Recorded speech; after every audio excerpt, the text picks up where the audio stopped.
Tonight, we journey to the most sacred mountain in the ancient world. We climb toward Olympus, where 12 divine beings shaped not just the fate of ancient Greece, but the very way humanity would forever understand the nature of the divine. Before you settle in for this odyssey through the realm of gods, take a moment to like this video if you truly enjoy these explorations of ancient wisdom, and let me know in the comments where you're watching from tonight and what time it is in your part of the world. Now, dim the lights around you, perhaps light a candle, as the ancients might have done before invoking the gods. Turn on some gentle background sound if it helps you relax, and let yourself drift back through time, back to an age when the boundary between human and divine was thin as morning mist. Close your eyes for a moment. Imagine what it must have been like to live in a world where every thunderstorm was Zeus expressing his will. Every beautiful sunset was Apollo driving his golden chariot across the sky. Every gentle breeze carried whispers from the gods themselves. The ancient Greeks understood something that we sometimes forget in our modern age. They knew that the forces that shape our inner lives are not merely human emotions. Love, wisdom, courage, creativity, the longing for beauty, the need for justice, these are cosmic principles. These are divine energies that flow through all of existence. The Greeks conceived of the gods not as distant, unknowable beings, but as magnificent personifications of these eternal forces. Each god embodied a different aspect of what it means to be fully, divinely alive. Each goddess represented a different facet of the sacred feminine power that creates and sustains all life. But this divine family had not always ruled from the heights of Mount Olympus. Before Zeus and his brothers and sisters claimed their thrones among the clouds, the world had been governed by older, more primitive forces. The Titans, beings of immense power but limited wisdom, had ruled through strength alone. Picture the age of the Titans if you can. This was a time when the world was younger, wilder, less refined. Mountains rose and fell according to the whims of beings who had power but not the wisdom to use it gently. The sun blazed too hot or barely warmed the earth. Those who controlled it had not yet learned the art of balance. The Titans represented the raw, unformed energies of creation. They were like tremendous children playing with forces they could not fully understand. Kronos, their king, was so afraid of being overthrown that he devoured his own children the moment they were born. This was power without wisdom. This was strength without love. This was authority without justice. But deep in the consciousness of the universe, a new kind of divinity was stirring. This was a divine awareness that understood that true power comes not from domination, but from harmony, not from fear, but from love, not from chaos, but from the kind of order that allows all things to flourish according to their highest nature. This new form of divinity would be embodied in Zeus and his siblings. These were gods who would rule not through terror, but through the perfect expression of their divine natures. These were gods who would teach humanity that the highest power is the power to create beauty, to inspire love, to guide others toward their own greatness. The mountain these new gods chose as their home was itself a work of divine artistry. Mount Olympus rose from the plains of northern Greece like a bridge between earth and heaven. Its peak was so high that it remained forever shrouded in clouds, invisible from the world below. Here, in this liminal space between the mortal and the immortal, the new gods would establish their eternal court. But Olympus was more than just a physical location. It was a state of consciousness. It was a way of being that represented the highest possibilities of divine existence. When the Greeks spoke of Olympus, they were describing a realm where every impulse was noble. Every emotion was perfectly expressed. Every relationship reflected the cosmic harmony that underlies all existence. Imagine walking the golden paths of Olympus in those early days of the gods' reign. The air itself would shimmer with divine presence. Every flower would bloom in perfect proportion. Every breeze would carry the sound of celestial music. The palaces of the gods would rise like crystallized thoughts. Each one would express the particular divine nature of its inhabitant. Here, Zeus would build his great hall, where justice would be dispensed with perfect wisdom. Here, Hera would create her sacred gardens, where the mysteries of marriage and family would be celebrated. Here, each god would find their perfect expression, their ideal form of divine being. But the gods of Olympus were not cold, distant perfections. They were warm, passionate, gloriously alive beings who felt every emotion with divine intensity. When they loved, it was with the force of cosmic creation itself. When they were angry, their rage could shake the foundations of the world. When they felt joy, their laughter could bring spring to winter lands. This is what made the Olympian gods so compelling to the ancient mind. They were not abstract principles, but living personalities. Mortals could have real relationships with them. You could pray to Athena and know that a divine mind of infinite wisdom was actually listening to your words. You could make an offering to Apollo and trust that a being of perfect beauty and harmony was receiving your gift with genuine appreciation. The Greeks understood that the gods needed mortals just as much as mortals needed the gods. The divine beings fed on human devotion, human art, human striving toward excellence. In return, they offered their guidance, their protection, their inspiration. It was a relationship of mutual enrichment. It was a cosmic partnership between the human and the divine. As the age of the Olympian gods dawned, as Zeus claimed his throne as king of heaven and his siblings took their places as rulers of their respective domains, a new chapter began. This was the new chapter in the relationship between consciousness and cosmos. This would be the age when mortals would learn that they carried sparks of divinity within themselves, when heroes would arise who embodied the best qualities of both human and God, when artists would create works of such beauty that they seemed touched by divine inspiration, when philosophers would pursue wisdom with the same passion that the gods themselves brought to their cosmic duties. The 12 great gods of Olympus were not just rulers of the natural world, they were teachers. They showed humanity what consciousness could become when it was refined to its highest possible expression. Each god embodied a different aspect of this divine potential. Each god showed a different way of being, magnificently, powerfully, beautifully alive. Zeus taught that true authority comes from wisdom and justice, not from mere strength. Hera showed that dignity and commitment can transform even suffering into sacred purpose. Athena demonstrated that the mind, when purified and focused, becomes a divine instrument capable of solving any problem and creating any beauty. Apollo revealed that harmony is not just pleasant to experience, but is actually the fundamental organizing principle of all existence. Artemis showed that independence and wild freedom are not selfish impulses, but necessary aspects of a complete spiritual life. Poseidon taught that the emotions, when not suppressed but wisely channeled, become sources of tremendous creative power. Each god offered their own unique gift to human consciousness. Each god offered their own perspective on what it means to live divinely. And together, the 12 great Olympians created a complete curriculum for spiritual development.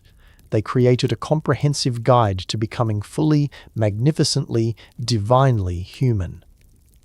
As we prepare to explore each of these divine teachers in turn, as we prepare to learn from their stories and understand their gifts to human consciousness, let yourself settle into the peaceful awareness that you are about to encounter wisdom. This is wisdom that has guided and inspired humanity for thousands of years. These are not just ancient myths, but living teachings about the divine potentials that exist within every human heart. Each god we meet will show us a different aspect of our own highest nature. Each god will show us a different way we can express the sacred energy that flows through all conscious beings. The sun is setting over Mount Olympus as we begin our ascent. The gods are gathering in their eternal halls. They are preparing to share their timeless wisdom with any mortal brave enough to climb the sacred mountain and ask to learn from divine teachers. The golden gates of Olympus are opening. The first god is stepping forward to greet us. His presence fills the air with the unmistakable aura of absolute authority tempered by perfect justice.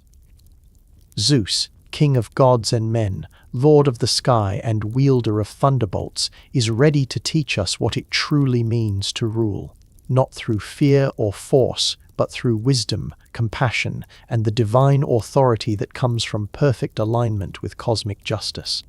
The greatest lesson in divine kingship is about to begin. Zeus stands before us now. He is the king of gods.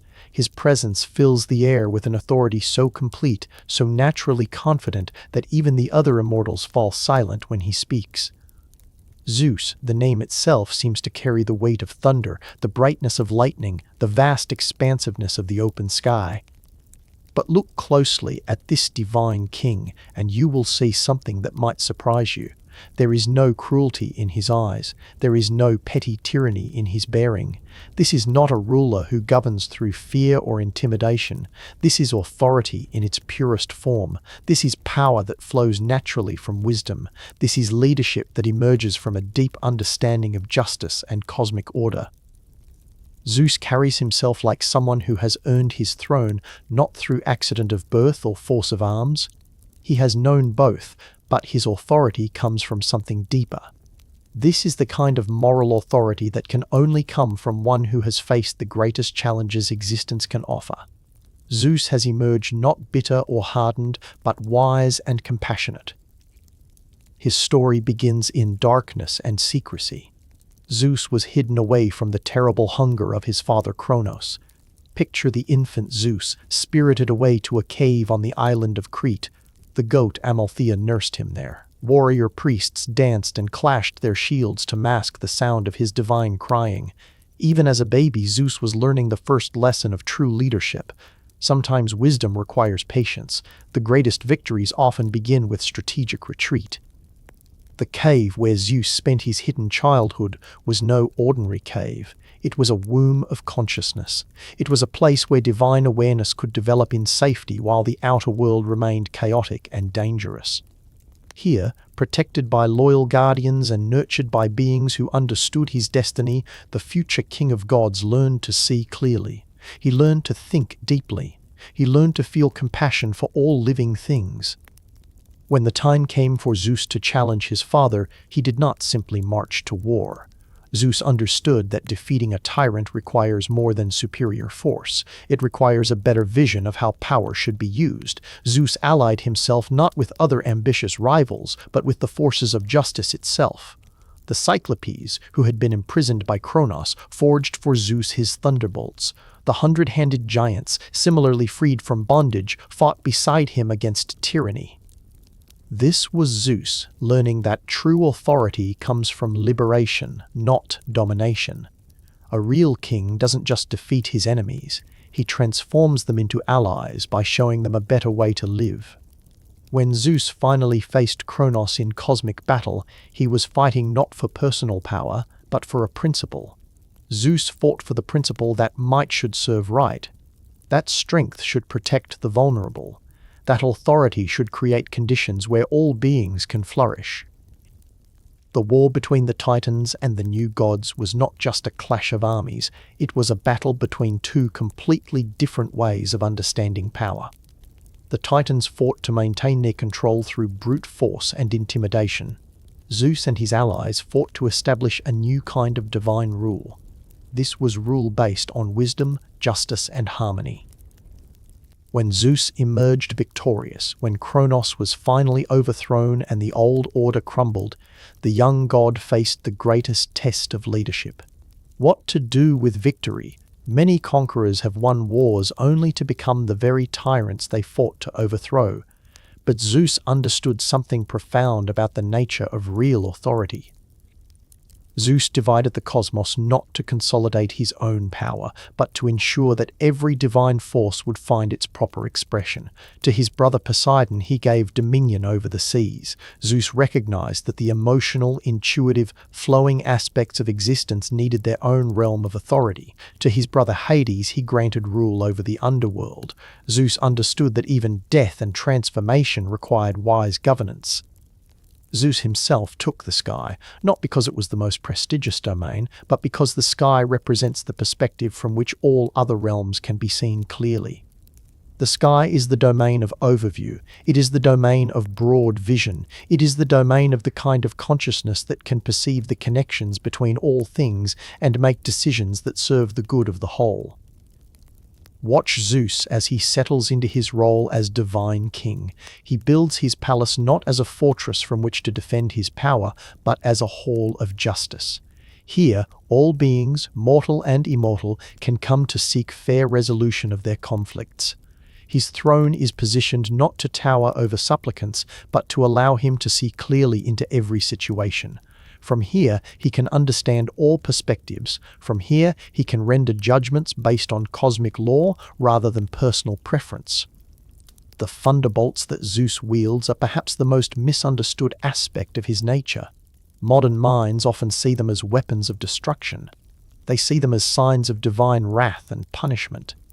But the ancient Greeks understood them differently. Thunder and lightning were not expressions of anger, but manifestations of divine clarity breaking through confusion and illusion. When Zeus hurls a thunderbolt, he is not destroying, he is illuminating. He is cutting through the tangled web of lies and deceptions that mortals weave around themselves. He is providing the flash of insight that allows truth to be seen clearly. The thunder that follows is not the sound of destruction, but the cosmic yes.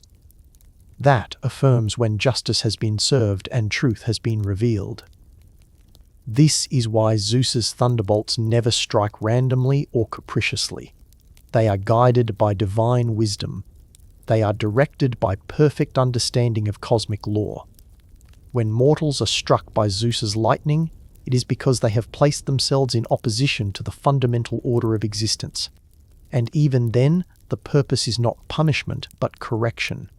The purpose is not destruction, but transformation. Consider the many stories of Zeus taking different forms. Zeus appears to mortals as animals, as mortals themselves, even as beams of pure light.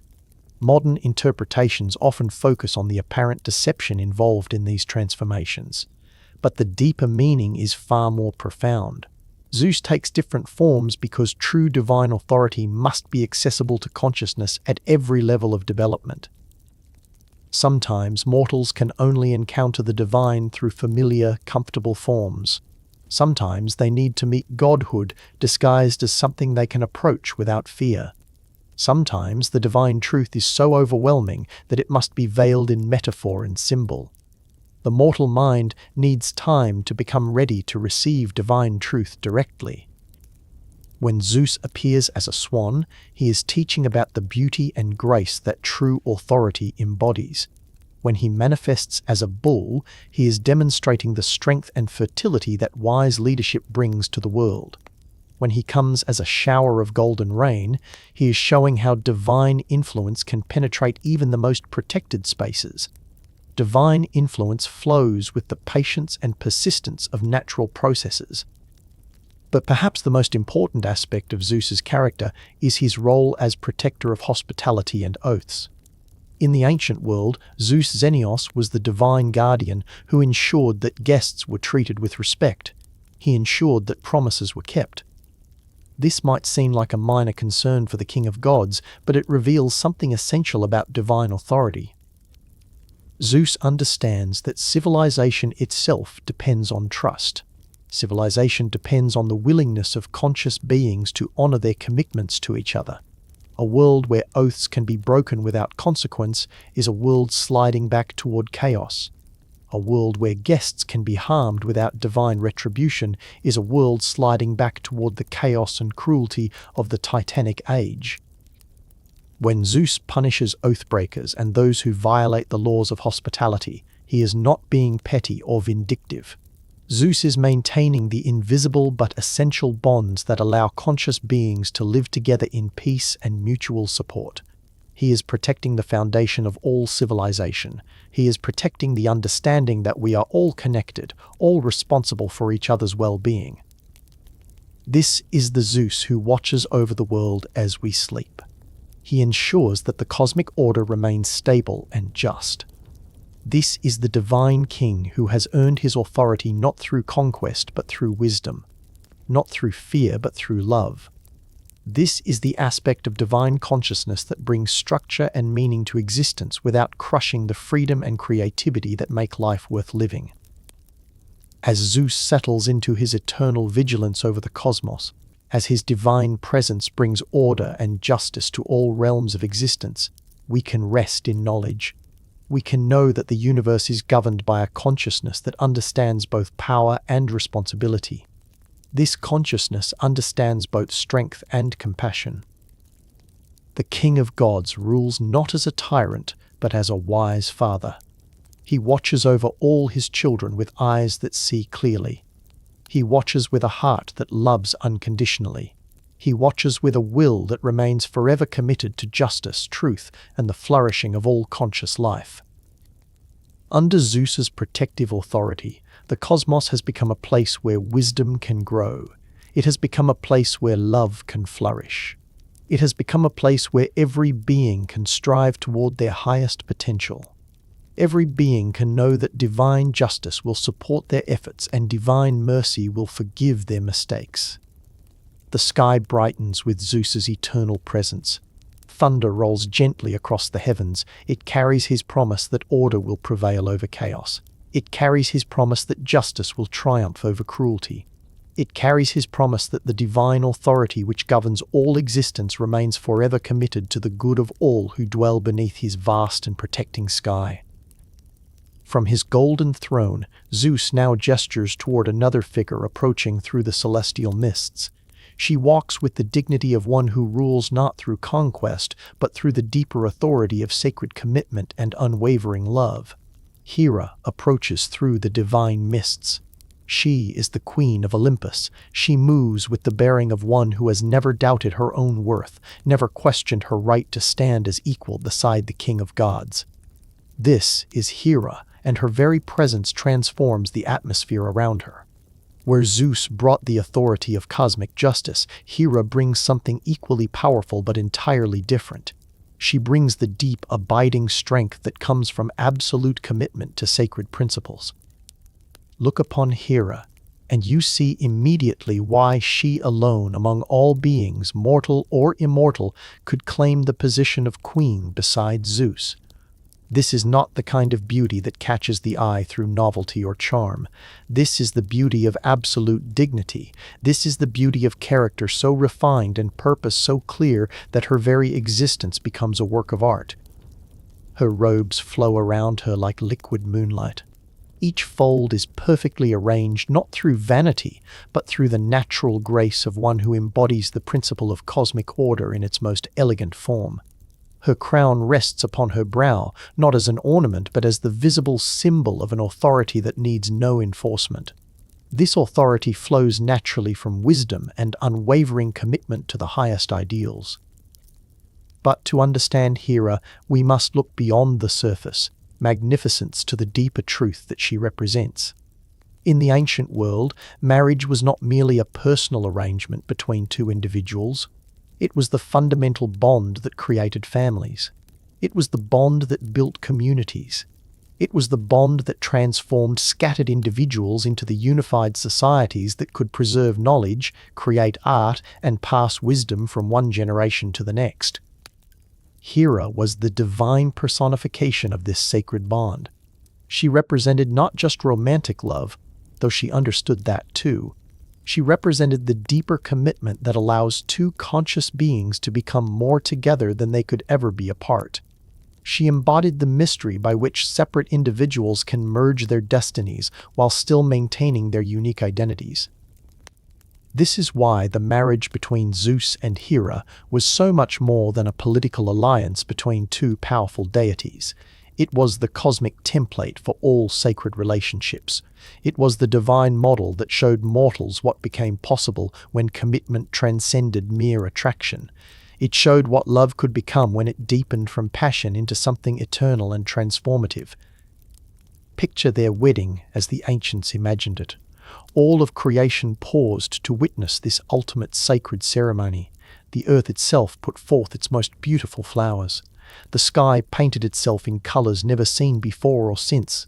The very atoms of existence vibrated in harmony as these two supreme consciousnesses joined their fates in eternal union. This was not a ceremony of domination or submission, but of recognition. Zeus recognized in Hera the divine feminine principle that could complete and balance his own nature. Hera recognized in Zeus the masculine authority that, when guided by wisdom and tempered by love, could create the conditions in which all life could flourish. But the ancient myths also tell us of the conflicts between Zeus and Hera. They tell us of her jealousy regarding his other relationships. They tell us of quarrels that could shake the foundations of Olympus itself. Modern minds often interpret these stories as evidence that even divine marriage was flawed. They see evidence that even gods could not achieve perfect harmony in relationship. The deeper truth is far more profound. These conflicts represent the eternal creative tension that exists within all committed relationships. When two powerful consciousnesses pledge themselves to each other, when two complete individuals choose to merge their destinies, there will inevitably be moments of friction. There will be disagreement. There will be the need for constant renegotiation of boundaries and expectations. What makes Hera truly divine is not that she never experiences conflict, but that she never abandons her commitment despite the challenges. Her anger at Zeus's other involvements is not petty jealousy, but the natural response of one who has given herself completely to a sacred bond. She expects that same level of commitment in return. Her responses to these situations teach us something essential about the nature of divine love. Divine love is not weak or passive or endlessly accommodating. Divine love has standards. It expects honor, respect, fidelity to commitments made. When those standards are not met, divine love responds not with cruel revenge, but with the kind of correction that aims to restore the relationship to its highest expression. When Hera transforms Zeus's lovers or punishes their children, she is not acting from mere spite. She is serving as the cosmic guardian of sacred commitment. She ensures that the bonds which hold civilization together are not casually broken. She ensures that the institution of marriage maintains its power to transform individuals into families and families into communities. But perhaps the most beautiful aspect of Hera's nature is revealed in her role as protector of women in childbirth. Here we see the goddess not in her queenly authority, but in her most tender and nurturing aspect. The same divine consciousness that upholds the cosmic order also bends down to comfort mortal women in their most vulnerable and sacred moments. Imagine Hera arriving at the bedside of a woman in labor. Her divine presence fills the room not with overwhelming power, but with absolute comfort and security. Her hands, which could command the forces of heaven, now move gently to ease pain and fear. Her voice, which can shake the pillars of Olympus when she argues with Zeus, now whispers words of encouragement and strength. This is Hera teaching us that true strength is not the power to dominate others, but the power to support others in their moments of greatest need. True queenliness is not the ability to command from a throne, but the willingness to serve the sacred processes of life itself. The peacock that serves as Hera's sacred bird is often interpreted as a symbol of vanity because of its magnificent tail feathers. But the ancient Greeks understood a deeper meaning. The peacock's tail, covered with eyes that seem to see in all directions, represents the all-seeing wisdom that true commitment requires. To maintain a sacred relationship, to build a family that can last through generations, to create communities that can preserve and transmit wisdom, all of these require the kind of awareness that can perceive threats and opportunities from every direction. Hera's peacock eyes symbolize the vigilant love that protects what is precious. This protection comes not through paranoia, but through wise attention. The pomegranate, another of Hera's sacred symbols, teaches us about the kind of abundance that commitment can create. Unlike flowers that bloom briefly and then fade, the pomegranate contains within its protective shell hundreds of seeds. Each seed is capable of growing into a new tree. This is the abundance that committed love creates, not momentary pleasure but lasting fertility. This is the ability to generate new life and new possibilities across generations. When Hera tends her sacred gardens on Mount Olympus, when she nurtures the apple tree that bears the golden fruit of the gods, she is demonstrating the kind of patient cultivation that real love requires. Sacred relationships are not maintained through grand gestures alone, but through daily attention. They require consistent care.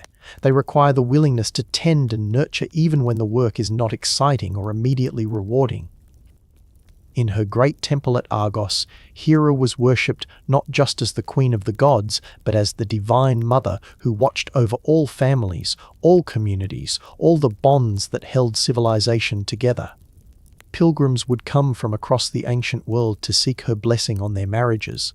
They would ask for her protection during childbirth. They would request her guidance in raising children who would honor their families and serve their communities.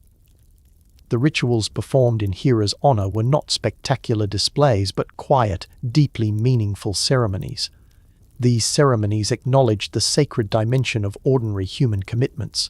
Young couples would pledge their faithfulness before her altar. New mothers would bring their babies to receive her blessing. Families would renew their commitment to each other in her presence. This is Hera showing us that the divine is not separate from daily life, but is most fully present in the moments when we choose to honor our deepest commitments. The divine is present when we sacrifice immediate gratification for lasting value. The divine is present when we demonstrate through our actions that some bonds are more important than personal convenience. As the Queen of Olympus takes her place beside Zeus's throne, as her presence brings the stability and continuity that allows divine rule to serve not just the present moment, but future generations, we can rest in the understanding that commitment itself is a form of divinity. In a world that often celebrates novelty over loyalty, passion over patience, personal fulfillment over family responsibility, Hera stands as the eternal reminder that the deepest satisfactions in life come not from getting what we want, but from faithfully tending what we have chosen to love. Her dignity in the face of challenge, her faithfulness despite disappointment, her unwavering commitment to the sacred bonds that create families and communities, all of these qualities make Hera not just Zeus's queen, but the divine model for anyone who seeks to love not just romantically but sacredly, not just passionately but eternally. The golden light of Olympus softens as Hera settles into her eternal vigilance over the sacred bonds that hold the cosmos together. Her presence ensures that love will not be merely a feeling, but a commitment. Her presence ensures that families will not be merely accidents, but sanctuaries. Her presence ensures that the human heart will always remember the difference between desire and devotion. As the celestial palace grows quiet around the divine couple, as their eternal partnership provides the stable foundation upon which all other divine activities can unfold, another figure approaches through the shimmering air. His trident gleams with the power of depths unexplored. His beard flows with the wisdom of currents that connect all shores. Poseidon emerges from the depths of the divine ocean. He rises not by walking on water as mortals might imagine, but by emerging from it as if the sea itself were taking conscious form.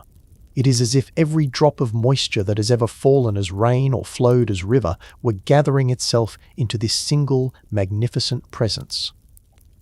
Poseidon, the Earth Shaker, Lord of horses and master of the deep. His name carries within it the sound of waves breaking on distant shores. It carries the rumble of earthquakes reshaping the landscape. It carries the wild neighing of stallions running free across endless plains. His beard flows like ocean currents, silver white with the wisdom of depths that have never known sunlight.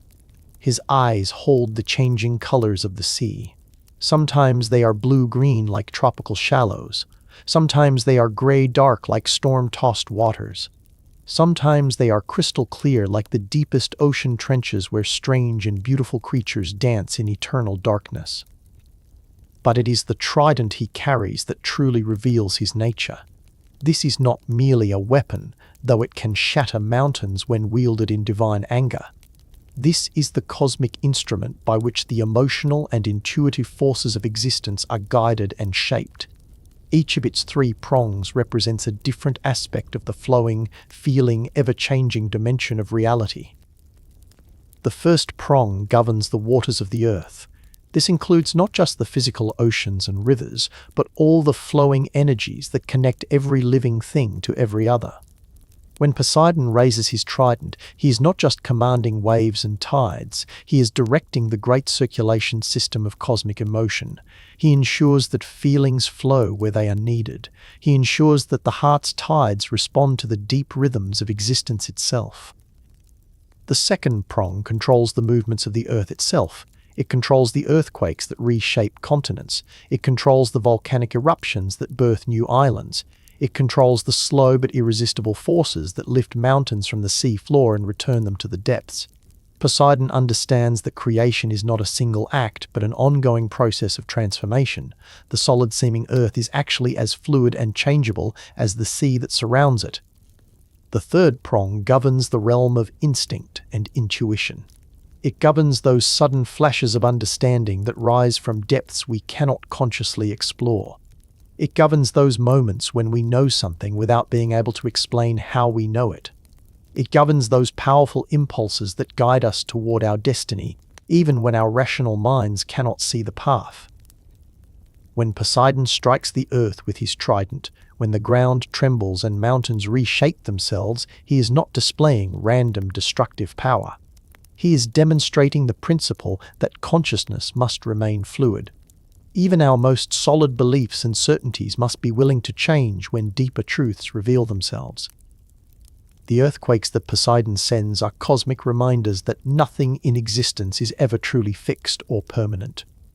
The landscape of consciousness, like the landscape of Earth, must be constantly renewed. It must be constantly reshaped by forces that arise from profound depths and serve purposes larger than any individual understanding can encompass. But perhaps the most beautiful aspect of Poseidon's nature is revealed in his relationship with horses.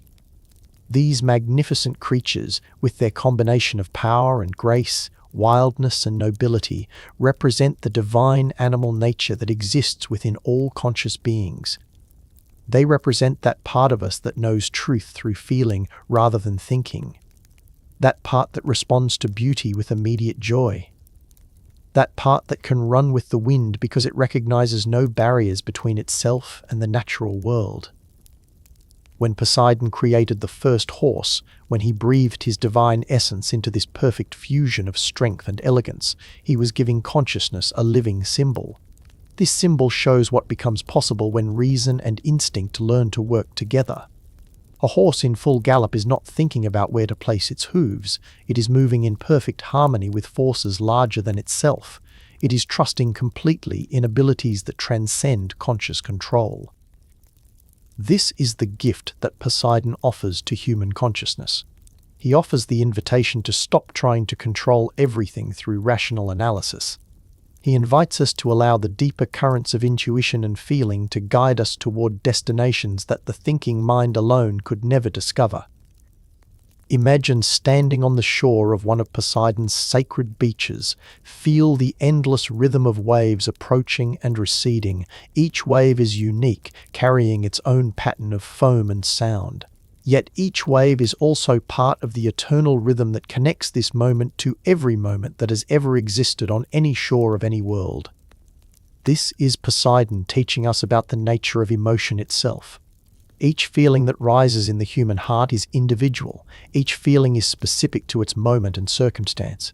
Yet every emotion is also connected to the great ocean of feeling that links all conscious beings across time and space. Joy, sorrow, love, fear, all of these are waves in the cosmic sea of consciousness. They are unique expressions of universal forces. When we resist our emotions, when we try to dam them up or redirect them through purely rational channels, we create the psychological equivalent of earthquakes and tsunamis.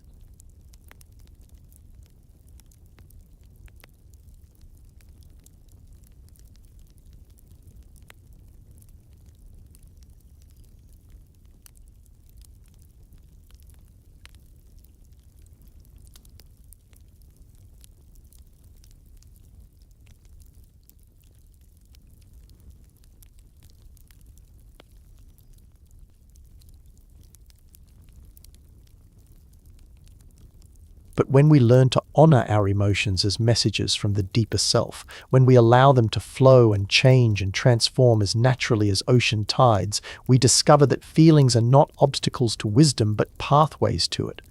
The heart knows things that the mind alone can never grasp. The intuition can perceive connections and possibilities that no amount of logical analysis can reveal. Poseidon's underwater palace is built not from solid materials but from crystallized sound. It is built from the living substance of all the songs ever sung by whales in the deepest ocean. It is built from all the whispered secrets ever shared between lovers on moonlit beaches. It is built from all the prayers ever offered by those who found themselves alone with the sea and their own deepest longings. In this palace of living music, Poseidon keeps the memories of every creature that has ever swum in Earth's waters. Every dolphin's joy, every shark's perfect focus, every tiny plankton's patient drifting, all are preserved in the acoustic architecture of the sea god's home. This is where the emotional history of the world is stored. This is where the feelings of all beings become part of an eternal symphony of consciousness, exploring its own capacity for experience. The Nereids, the sea nymphs who serve in Poseidon's court, are not merely beautiful decorations but living embodiments of the different moods and qualities that water can express. Some dance like sunlight on gentle waves, others move with the slow, hypnotic rhythm of deep currents. Some sparkle with the fresh energy of mountain streams, others flow with the ancient patience of underground rivers. Together, they create an environment where every possible form of emotional expression can find its perfect outlet. Here, feelings are not judged as positive or negative, but celebrated as different notes in the great composition of conscious experience. When Poseidon travels across his watery domain, when his chariot drawn by hippocampi carries him through underwater canyons and across surface waves, he is not merely moving from place to place. These hippocampi are magnificent creatures that are half horse, half fish. Poseidon is demonstrating the principle that consciousness itself is always in motion. It is always exploring new territories. It is always discovering new ways to experience and express the divine creativity that flows through all existence.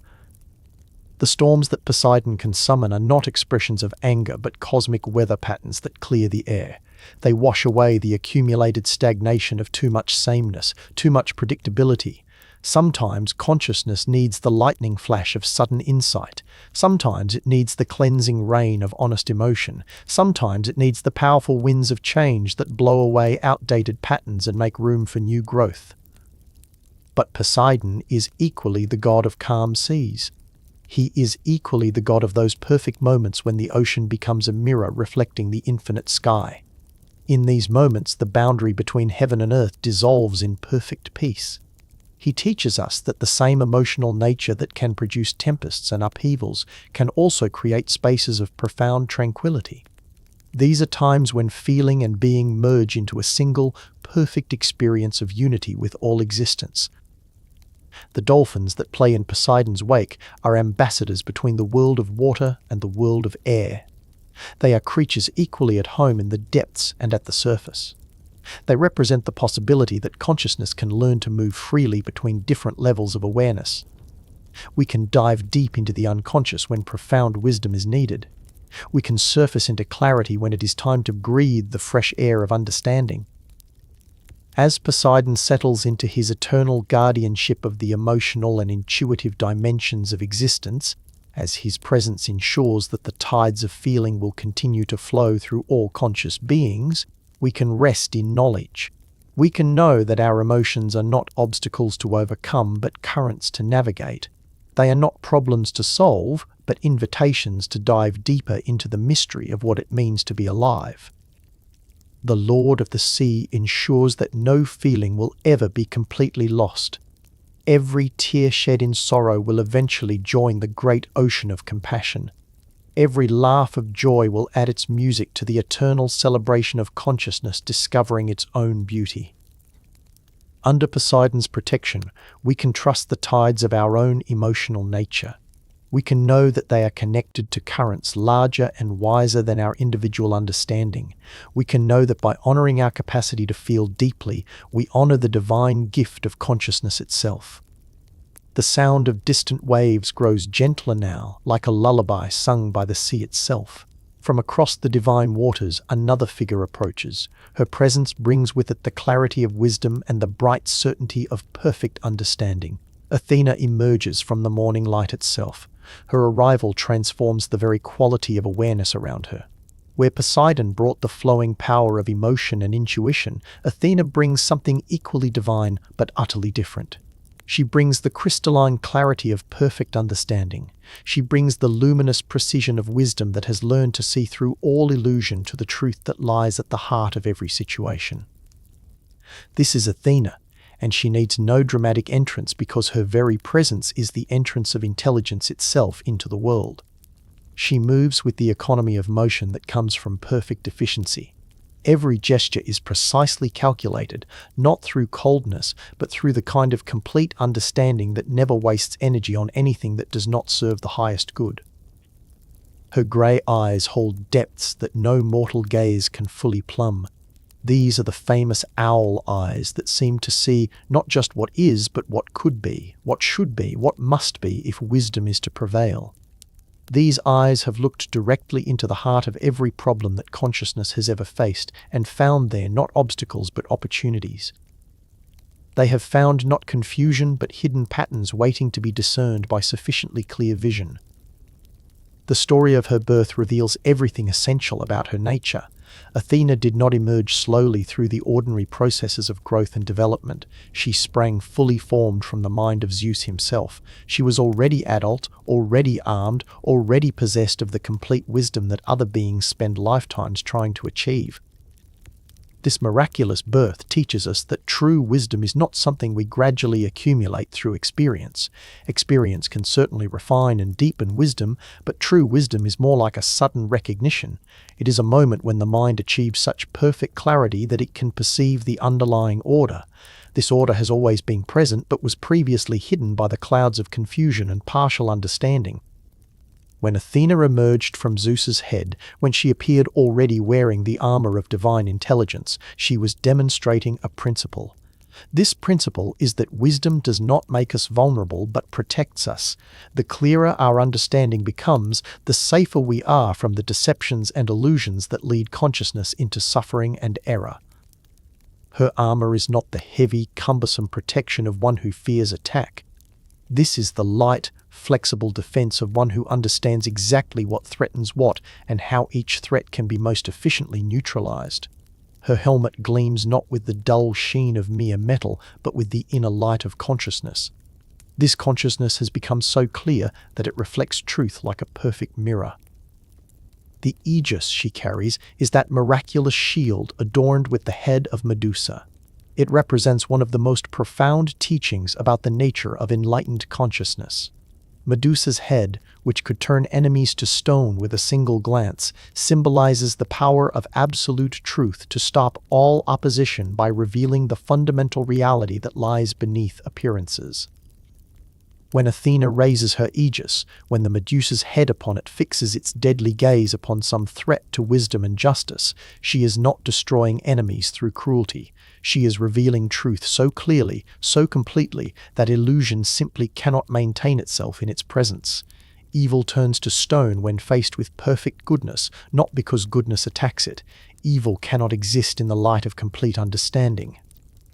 The owl that serves as Athena's sacred bird teaches us something beautiful about the nature of true wisdom. Owls can see clearly in darkness that blinds other creatures. They can fly silently through the night, observing without being observed. They can turn their heads to perceive threats and opportunities from every direction. This is the kind of awareness that Athena represents. She has the ability to maintain perfect clarity even in the darkest and most confusing situations. She has the capacity to observe and understand without being drawn into the drama and emotional turbulence that cloud lesser forms of consciousness. This is the wisdom that can perceive the whole picture. This wisdom can see how every element of a complex situation relates to every other element. But Athena is not just the goddess of abstract wisdom.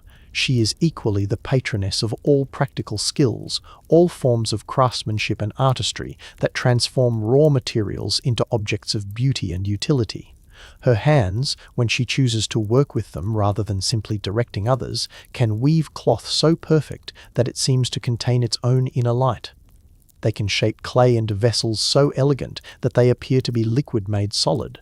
They can forge metals into tools and weapons so precisely balanced that they seem to anticipate their users' needs. This reveals something essential about divine wisdom. Divine wisdom is not separate from practical action, but finds its perfect expression through skillful engagement with the material world. True understanding does not flee from physical reality, but transforms it.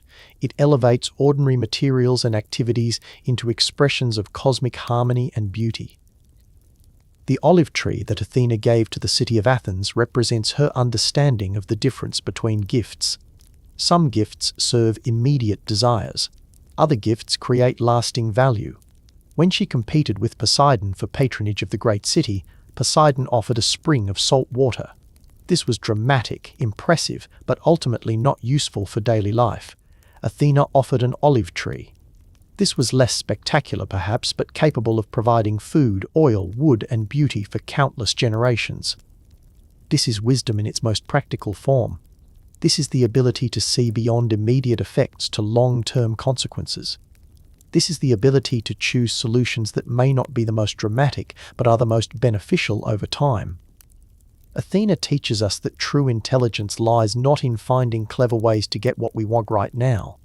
True intelligence lies in understanding what we should want if we truly care about the well-being of ourselves and others across the fullness of time. In her great temple on the Athenian Acropolis, Athena was worshipped not just as a distant goddess, but as an active participant in human civilization. The Parthenon, that masterpiece of architectural perfection, was designed not just to honor her, but to embody her principles.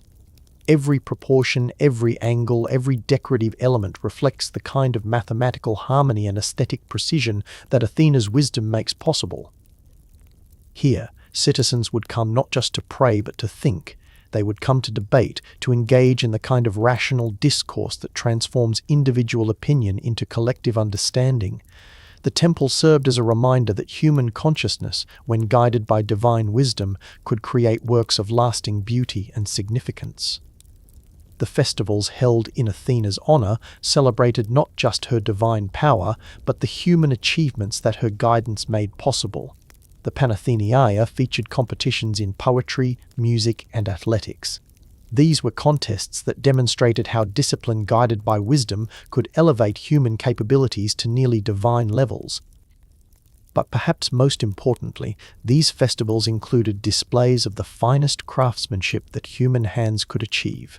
Weavers, potters, metalworkers, and artists of every kind would bring their best work.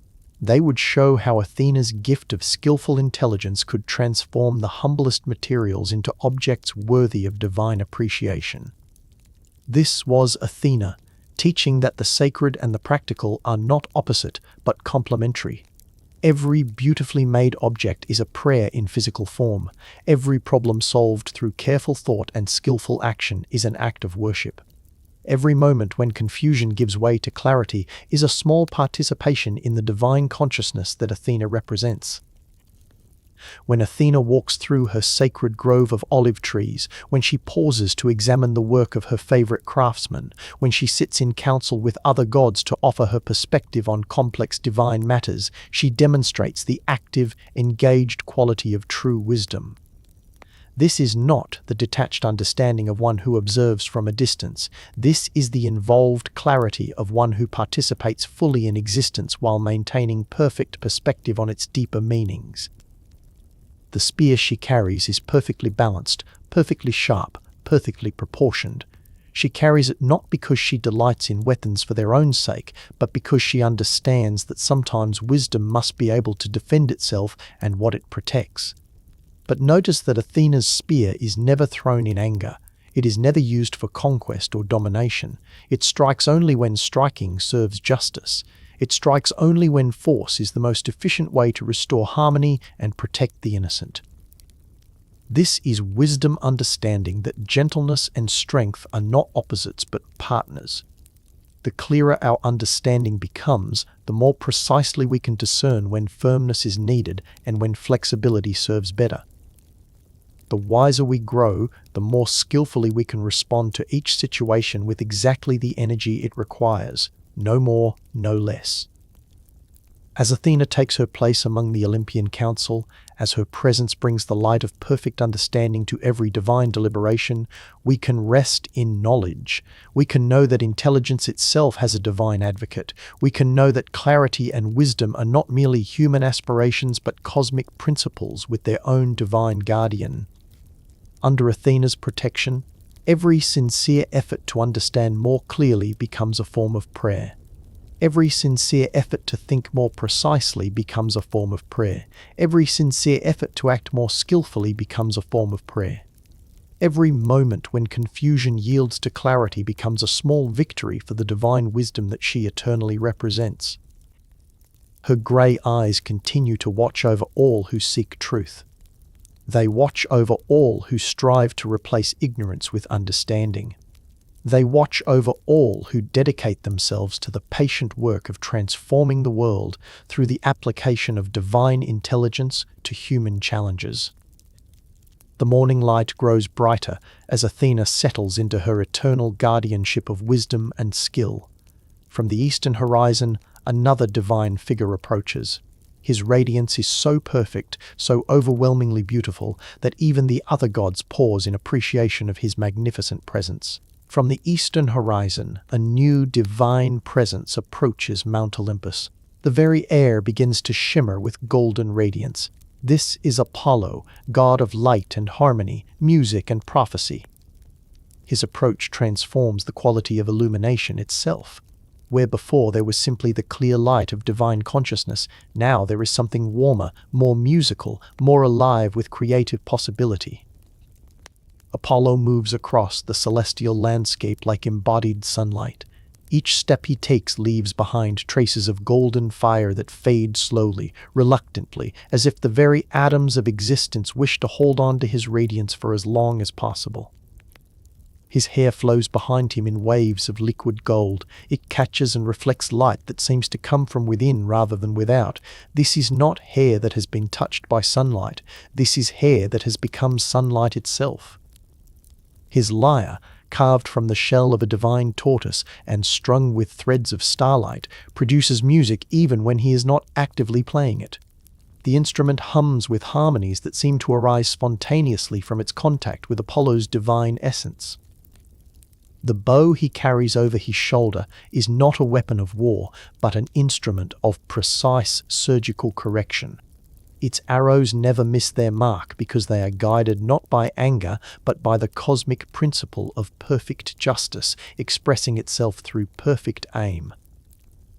Apollo's eyes hold depths of golden fire that seem to see not just what is, but what could be if all things were aligned according to their highest harmonic potential. These are eyes that perceive the hidden music underlying all existence. When he speaks, his voice carries undertones of every beautiful sound ever created. In its depths you can hear the whisper of wind through temple columns, the laughter of children at play, the gentle lapping of waves on sacred shores. His twin sister Artemis had emerged from their mother Leto with fierce independence and wild freedom. Apollo arrived with something equally powerful, but entirely different. He brought the principle of harmony that shows how independence and relationship can coexist in perfect balance. The island of Delos, where Apollo was born, became sacred not because of any temple built upon it, but because the very ground had been touched by the first cry of the god of music. That cry had contained within it every song that would ever be sung. From the moment of his birth, Apollo demonstrated the principle that true power expresses itself through beauty rather than force. Even as an infant, he did not demand attention through crying or fussing. He drew all eyes to himself through the simple radiance of his presence. The python that guarded the sacred site of Delphi was not evil, merely ancient and set in its ways. It represented the old order of prophetic wisdom, powerful but chaotic, profound but difficult to interpret. Apollo's defeat of the python was not conquest but transformation. When Apollo's arrows found their mark, they did not destroy the great serpent, but dissolved its resistance to change. The Python's ancient wisdom was not lost, but refined, purified, made accessible to human consciousness through the clear voice of the Delphic oracle. The sacred laurel trees that surround Apollo's temple at Delphi are not decorations, but living symbols of the transformed consciousness that his presence makes possible. Each leaf carries within its green depths a fragment of prophetic vision. The oracle of Delphi, breathing the sacred vapors that rise from the earth, becomes for those moments a direct channel for Apollo's gift of clear sight. Through her, the god offers glimpses of the future not to satisfy curiosity, but to provide guidance for right action. Apollo's prophecies never come as commands, but as invitations to align oneself with the harmonious unfolding of cosmic order. To receive an oracle from Apollo is to be offered a chance to participate consciously in the beautiful patterns that underlie all existence. The sacred precinct at Delphi rings constantly with the sound of music. Pilgrims bring lyres and flutes and voices raised in song because they understand that music is not entertainment but a form of prayer, a way of harmonizing individual consciousness with divine consciousness. The Muses, those 9 divine sisters who preside over all forms of artistic inspiration, gather around Apollo like living emanations of his creative essence. Each muse represents a different way that divine harmony can express itself through human consciousness. Calliope, muse of epic poetry, shows how individual stories can become vessels for universal truths. Through her inspiration, poets learn to weave personal narratives that speak to the deepest experiences shared by all conscious beings. Clio, muse of history, reveals how the seemingly random events of time are actually movements in a vast symphony of consciousness, exploring its own possibilities. Through her guidance, chroniclers learn to perceive the meaningful patterns that emerge across generations. Erato, muse of lyric poetry, teaches that love itself is a form of music, a harmony between separate beings that creates something more beautiful than either could achieve alone. Through her touch, lovers learn to sing their affection in words that carry divine resonance. Euterpe, muse of music, demonstrates that sound organized according to divine principles can actually reshape consciousness, can attune individual awareness to cosmic rhythms, can heal discord and restore inner peace. Melpomene, muse of tragedy, shows how even suffering can become beautiful when it is understood as part of a larger harmonic structure.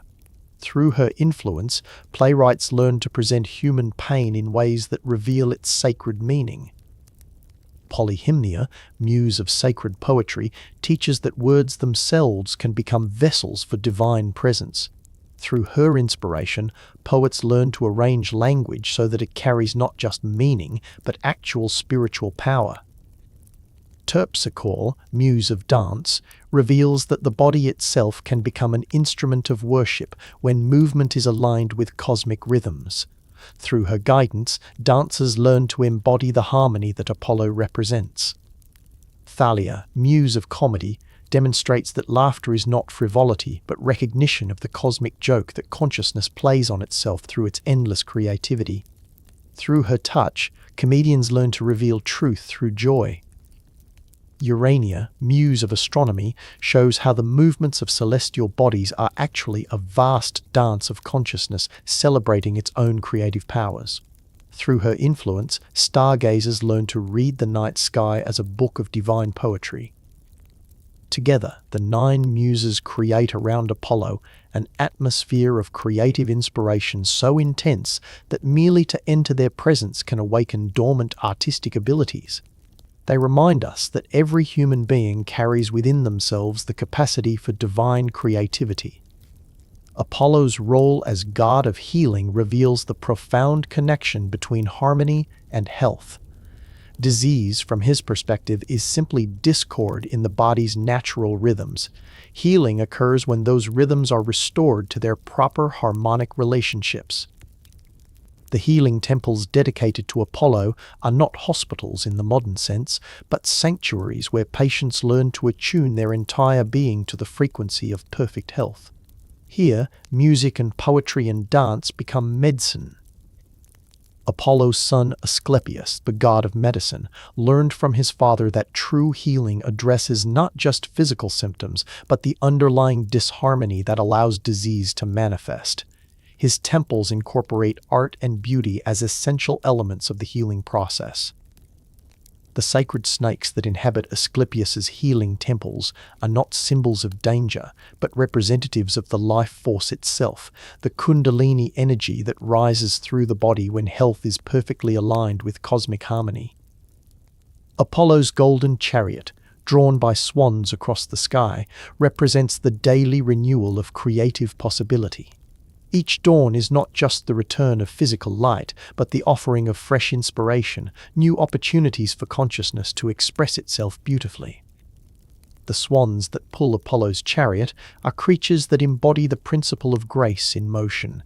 They show how power and elegance can be perfectly combined, how strength can express itself through beauty rather than force.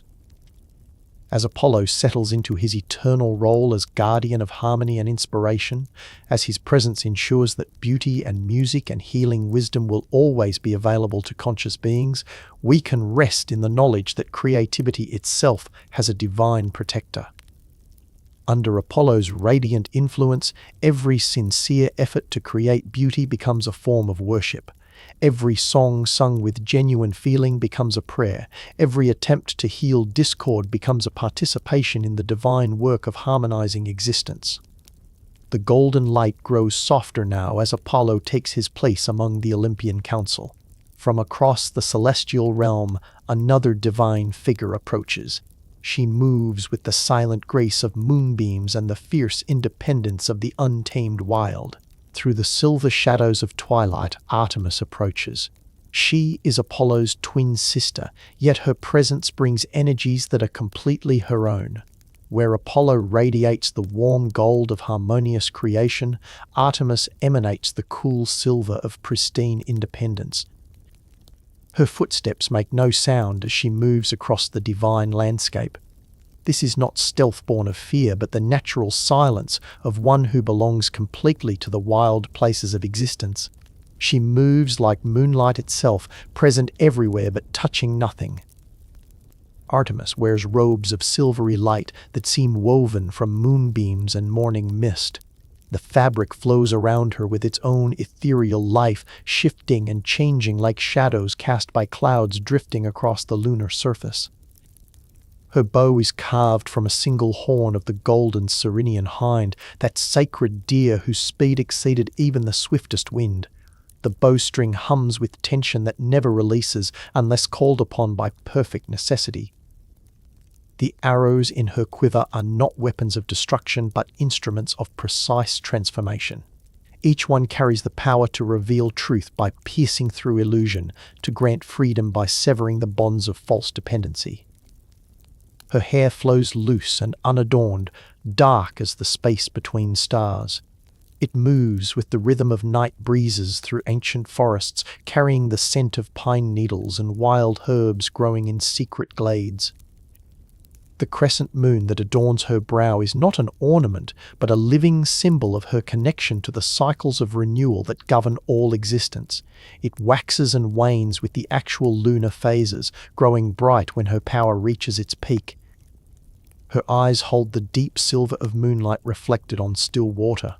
They are eyes that see clearly in darkness, that perceive the hidden movements of forest creatures, that can track the subtle signs others miss entirely. Artemis speaks rarely, and when she does, her voice carries the quality of wind moving through mountain peaks.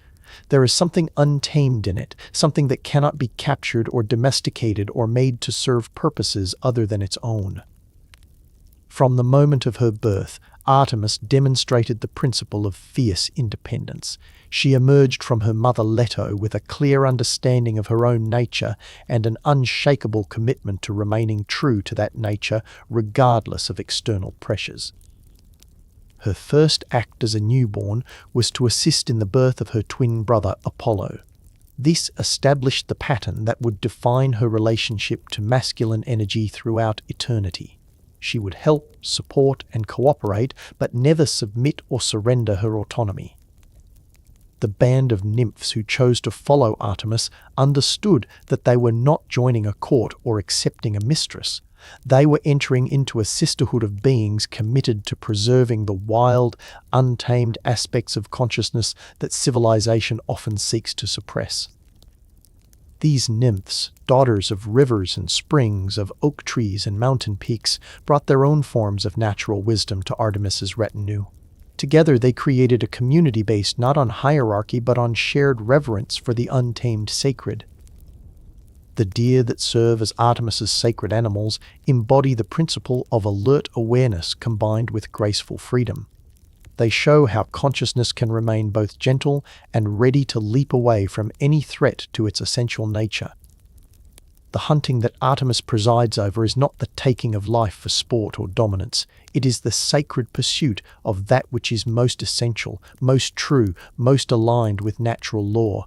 Her hunters seek not trophies but wisdom. When Artemis draws her silver bow, when her arrows find their mark with divine precision, she is not killing but revealing. Her arrows penetrate to the heart of whatever needs to be understood or transformed or released from suffering. The forests that Artemis claims as her domain are not simply collections of trees and wildlife, they are sanctuaries of consciousness in its most natural, unmodified state. Here, awareness can experience itself without the filters of social conditioning. In these sacred groves, the streams run clear because they have never been polluted by the waste products of civilization. The animals move according to instincts that have never been corrupted by artificial fears or desires. The silence that pervades Artemis's forests is not empty but full of subtle communications. Trees whisper to each other through underground root networks. Animals share information through scents and sounds too delicate for human perception. This is the silence of deep listening, of awareness that has learned to perceive the quiet teachings that nature offers to those willing to slow down and pay attention. It is silence that heals the overstimulation of modern consciousness. The moon that Artemis guides across the night sky serves as a cosmic timekeeper, marking the natural rhythms that govern fertility, growth, rest, and renewal. Her lunar cycles teach consciousness about the wisdom of natural timing. Under the waxing moon, new projects begin and intentions take root. The growing light encourages expansion, exploration, the gradual manifestation of potential into actuality.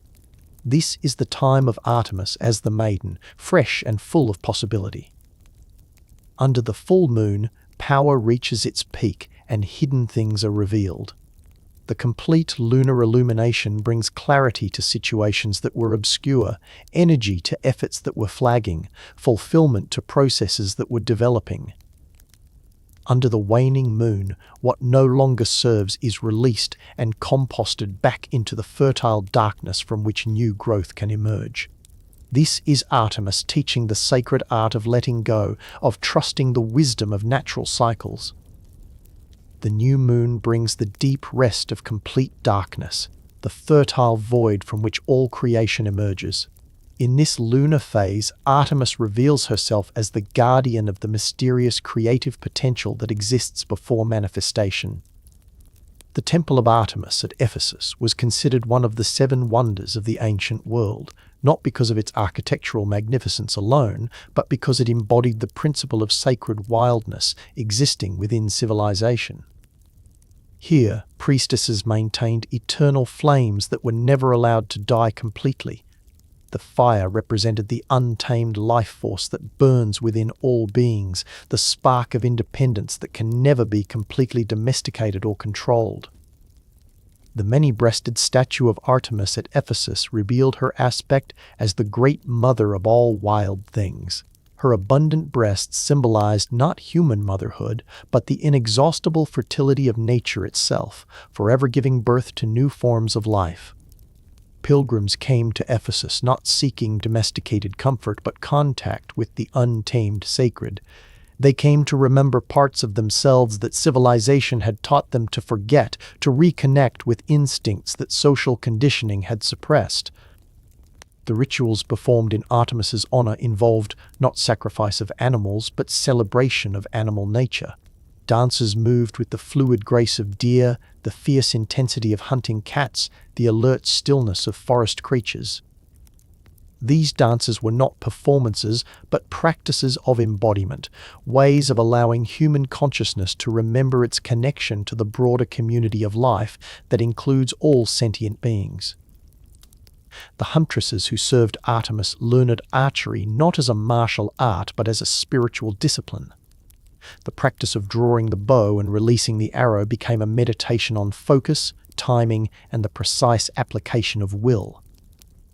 Each arrow they shot was an offering, a prayer made physical, a way of communing with the goddess through the language of perfect aim, guided by intuitive wisdom rather than analytical calculation. The vow of chastity that Artemis's followers took was not a rejection of love, but a commitment to loving from wholeness rather than neediness. They learned to relate to others from completeness rather than seeking completion through others. This sacred celibacy created space for forms of intimacy and connection that transcended the usual patterns of romantic possession. It allowed relationships based on mutual recognition of divine nature rather than ego gratification. The wild boar that Artemis sent to ravage Calydon was not an expression of divine wrath, but a natural consequence of forgetting to honor the wild aspects of existence. When the untamed sacred is ignored, it returns with overwhelming force. The great hunt for the Caledonian boar brought together heroes from across the Greek world. It became a teaching about the necessity of cooperation when facing the power of nature that has been too long suppressed or ignored. Atalanta, the huntress who drew first blood from the great boar, embodied Artemis's principle that feminine power need not express itself through traditionally feminine roles. She showed that women could excel in any arena without sacrificing their essential nature. The golden apples that caused Atalanta to lose her race revealed how even the most independent consciousness can be distracted from its true path by desires that seem attractive but ultimately lead away from authentic fulfillment. As Artemis takes her place among the Olympian council, as her presence ensures that the wild, untamed aspects of consciousness will always have divine protection, we can rest in the knowledge that our deepest authenticity has a celestial guardian. Under Artemis's silver protection, the parts of ourselves that resist domestication remain sacred. The instincts that civilization cannot fully tame continue to offer their ancient wisdom. The wild nature that modern life often suppresses remains connected to its divine source. Her moonlight bathes the sacred mountain as another divine figure approaches through the gathering dusk. This goddess brings with her the intoxicating presence of love in all its forms, from the gentlest affection to the most overwhelming passion. Through the rose-tinted twilight of Olympus, Aphrodite arrives. She is love itself given divine form. Her presence transforms the very quality of attention around her, drawing all eyes not through force, but through the irresistible magnetism of perfect beauty. She moves like poetry made visible. Each gesture flows into the next with a grace so natural it seems inevitable. This is not the studied elegance of one who has learned to be beautiful, but the effortless radiance of beauty itself expressing through divine consciousness. The air around Aphrodite shimmers with an almost visible warmth. It carries the scent of roses that bloom eternally in her sacred gardens, mixed with the salt sweetness of sea foam and the subtle perfume of spring flowers opening to the sun. Her hair cascades in waves of burnished gold that catch and hold light like precious metal. It moves with its own gentle rhythm, as if stirred by breezes that blow only for her, carrying whispers of love songs from every corner of existence. Her eyes are the deep blue-green of tropical seas, holding depths that seem to contain every love that has ever existed. They are eyes that see not just the surface of things, but the beautiful potential that lies hidden within every being. The cestus, that magical girdle she wears, is not an ornament, but a living symbol of love's power to create harmony between apparently opposing forces. It binds together passion and tenderness, desire and devotion, earthly love and divine transcendence. When Aphrodite speaks, her voice carries undertones of every love song ever sung, every poem ever written to beauty, every whispered endearment that has passed between lovers in the sacred privacy of genuine affection. The story of her birth reveals the profound truth that love emerges from the meeting of heaven and earth, spirit and matter, the ethereal and the elemental. She rose from sea foam where the generative power of the sky had touched the receptive depths of the ocean. The waves that carried newborn Aphrodite to shore sang lullabies of welcome. The shells opened to offer her their pearls. The dolphins danced in celebration of her arrival. All of nature recognized that love itself had taken form and entered the world. The island of Cyprus, where Aphrodite first set foot on land, became sacred not through any temple built upon it, but through the simple fact that divine love had touched its shores. The ground itself remembers that moment of first contact with perfect beauty. The dove that serves as Aphrodite's sacred bird embodies the gentle persistence of love. Doves mate for life, demonstrating how true affection creates bonds that transcend momentary attraction to become lasting commitment based on genuine recognition and appreciation. The swan, another of her sacred creatures, shows how love can transform ordinary consciousness into something graceful and transcendent. Swans are awkward on land, but achieve sublime elegance on water, just as consciousness becomes beautiful when it learns to flow with love's natural currents. The roses that bloom eternally in Aphrodite's gardens are not subject to the usual cycles of flowering and decay. They represent the aspect of love that exists beyond time, the recognition of beauty that does not fade because it perceives the eternal essence rather than temporary form. Each rose in the goddess's garden holds a different quality of love within its petals. Some carry the innocent affection of first attraction, others hold the deep devotion of mature partnership. Still others contain the compassionate love that embraces all beings without discrimination. The myrtle trees that shade Aphrodite's sacred groves are evergreen, symbolizing love's capacity to remain fresh and vital even through the changing seasons of relationship. Their leaves release their fragrance most strongly when crushed, showing how love deepens through difficulties overcome together. The golden apples that grow in Aphrodite's orchards are not food for the body, but nourishment for the heart. Each one contains concentrated essence of the joy that arises when consciousness recognizes its own beauty reflected in another being. The temple of Aphrodite at Paphos was built not of stone, but of crystallized love songs. The walls vibrate with harmonies that arise spontaneously from the devotional feelings of pilgrims who come seeking the goddess's blessing on their affections. Here, lovers would come to pledge their faithfulness before the altar of divine love. They understood that genuine affection needs the blessing of transcendent beauty to transform from mere attraction into sacred union that serves higher purposes. The sacred prostitutes who served in some of Aphrodite's temples were not engaging in commercialized sexuality, but practicing a form of devotional service. Through their bodies, they offered contact with the divine feminine principle that awakens love in mortal hearts. These priestesses underwent years of training in the sacred arts of love. They learned to channel divine energy through physical intimacy, to help visitors experience the connection between earthly affection and cosmic love, to heal the wounds that prevent hearts from opening fully. The festivals of Aphrodite celebrated not just romantic love, but all forms of affection that connect conscious beings in recognition of their shared divine nature. Parents and children, friends and companions, even strangers who showed kindness to each other were honored in her celebrations.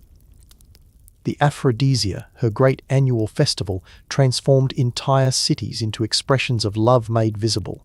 Streets were decorated with flowers. Music and dancing continued from dawn until dawn. Every interaction became an opportunity to practice the divine art of loving recognition. The magic that flows from Aphrodite's presence is not coercion but revelation.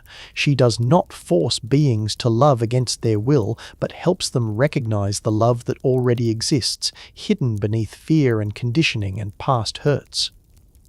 When she touches a heart with her divine influence, what awakens is not artificial emotion but authentic appreciation. The veils fall away from consciousness, and suddenly the beauty that was always present becomes visible, undeniable, irresistible in its truth.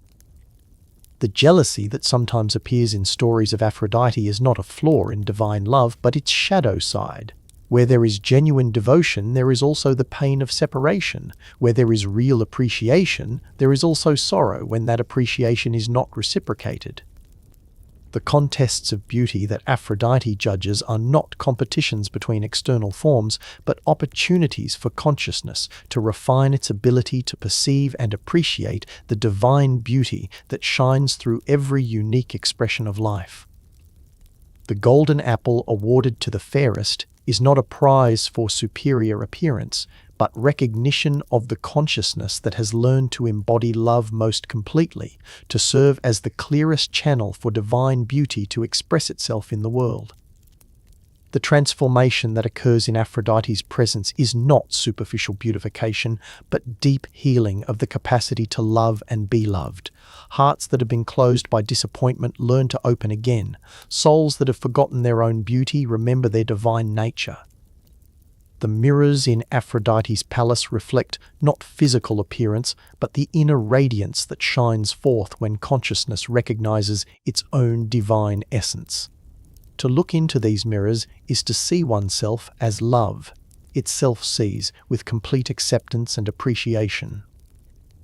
The bath that Aphrodite takes each evening in the sacred spring of eternal youth is not about maintaining physical appearance, but about continuously renewing her connection to the source of all beauty, the divine love from which she herself emerged.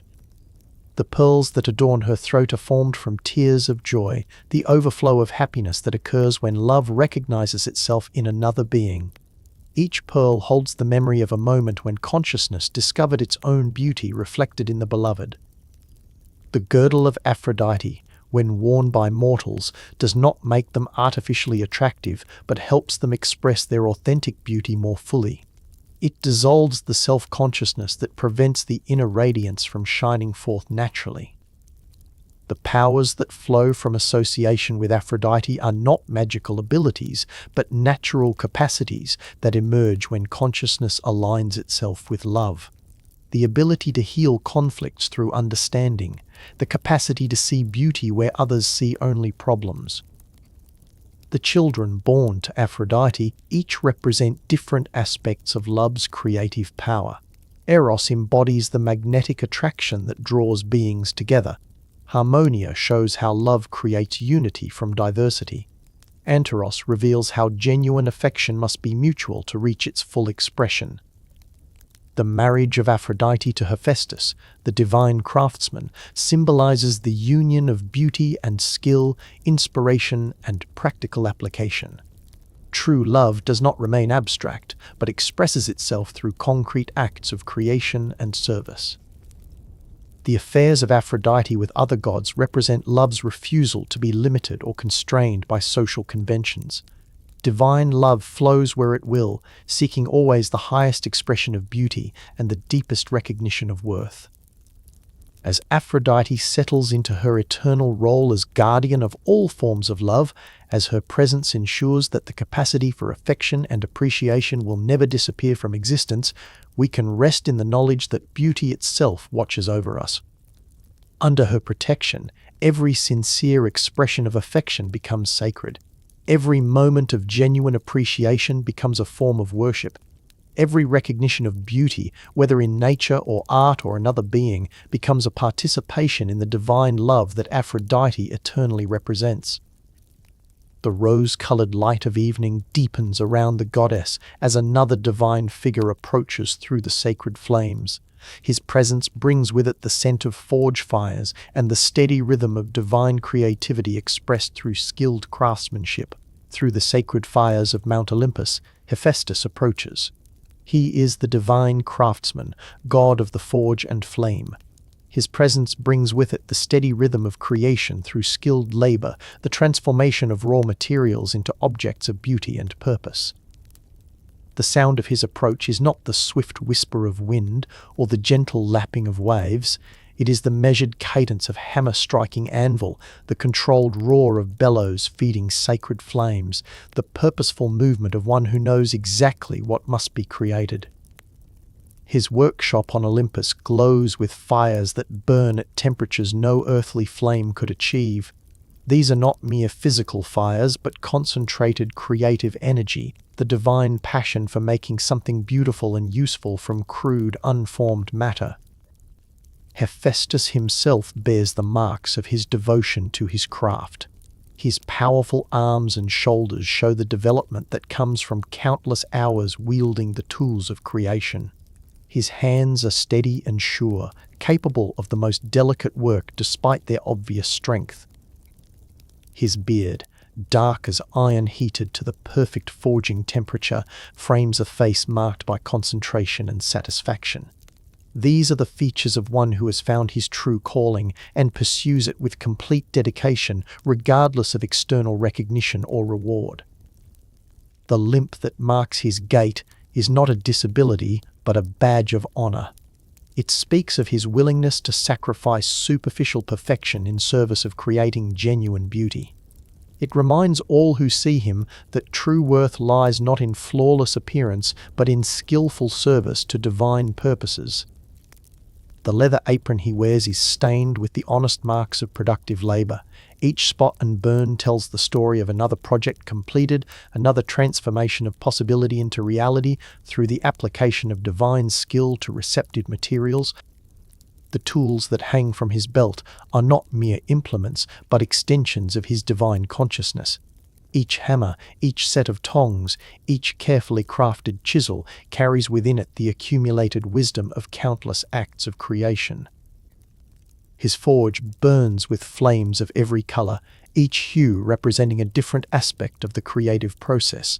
Blue flames for projects requiring precision and delicacy, white flames for work demanding maximum heat and transformation, golden flames for objects destined to carry divine beauty into the world. The Cyclopes who serve as Hephaestus's assistants are not servants but partners in the great work of divine creation. Their single eyes see with perfect focus, allowing them to perceive exactly what each project requires without distraction from secondary concerns. Together, they create in the divine forge weapons that never miss their target because they are guided by perfect justice. Armor that cannot be penetrated because it is forged from concentrated integrity.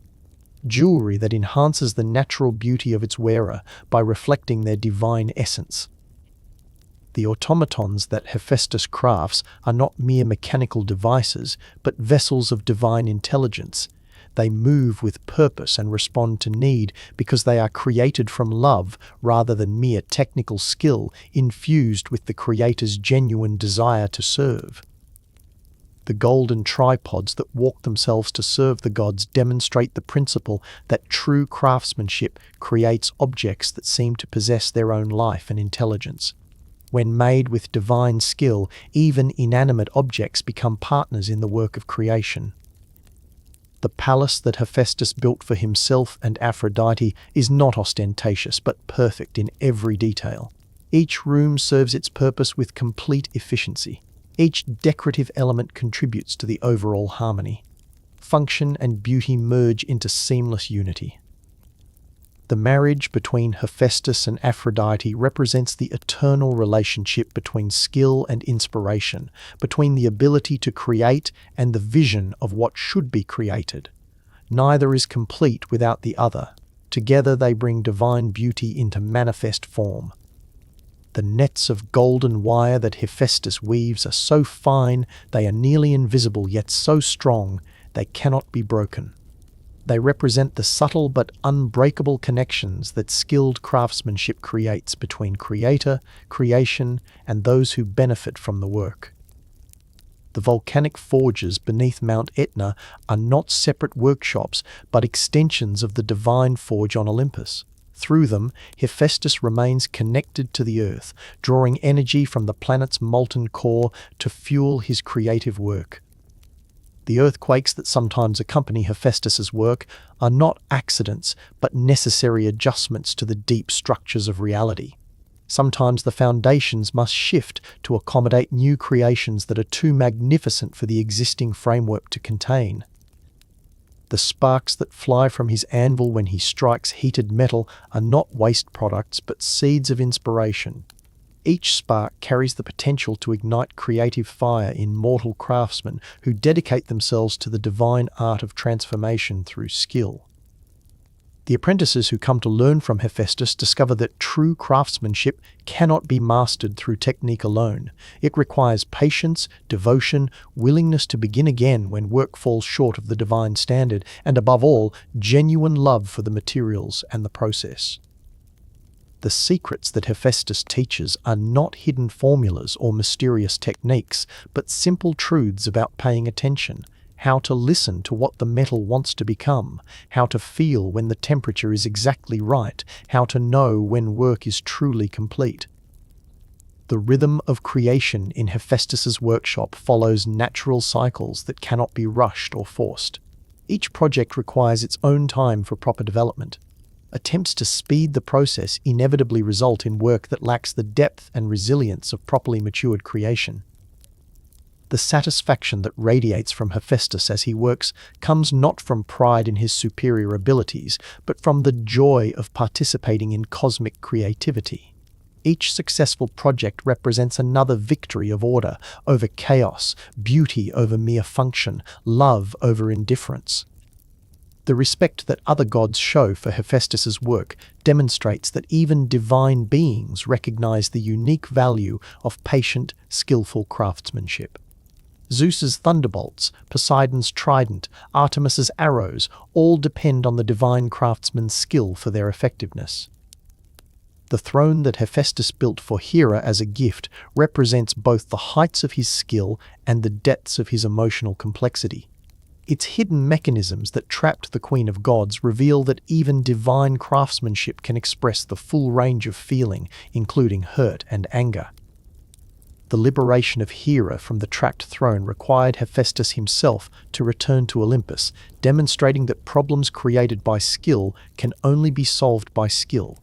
True craftsmanship takes responsibility for both the intended and unintended consequences of creation. The workshop tools that Hephaestus creates for mortal craftsmen carry blessings of enhanced ability and clearer vision. A hammer touched by the divine smith strikes more truly, tongs blessed by his hands grip more surely, chisels sharpened in his workshop cut more cleanly. The art of metallurgy that Hephaestus teaches to humans represents more than technical knowledge. It is initiation into the mysteries of transformation, the sacred science of how conscious intention can reshape the material world through patient application of appropriate forces. The bronze that flows like liquid gold in Hephaestus's forge demonstrates that under divine influence, even the most resistant materials become malleable. The secret lies not in applying greater force, but in creating the perfect conditions for natural transformation. The cooling waters into which heated metal is plunged represent the necessity of balance in all creation. The fire of inspiration must be tempered by the cool wisdom of practical consideration. Extreme heat must yield to gentle cooling for proper strengthening to occur. The guild workshops of ancient craftsmen often included shrines to Hephaestus because the practitioners understood that their skills were participation in divine creativity. Each well-made pot, each carefully forged blade, each beautifully carved statue was an offering to the god of transformation through craft. The crippled god who creates perfect beauty teaches that external limitations need not prevent internal excellence. True craftsmanship flows from the spirit through the hands. Physical challenges become opportunities to develop alternative approaches that may prove superior to conventional methods.